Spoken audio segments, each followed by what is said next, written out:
park a kaštieľ pripomínajú parky, podobné kaštiele, aké boli v mnohých mestách v tom období v Rakúsko-Uhorsku, aké sa opisujú dokonca v mnohých románoch, tak tých na Slovensku, tak napríklad Angelika Miriam tiež opisovala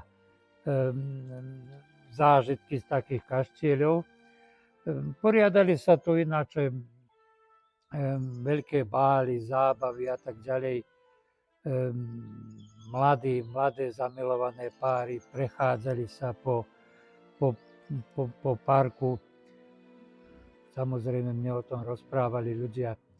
Tu, kde sa dnes nachádza školské ihrisko, bol pasienok a ľudia, dedinčania, sedliaci pozorovali, ako fiákre s pánmi po tejto platforme vychádzali hore.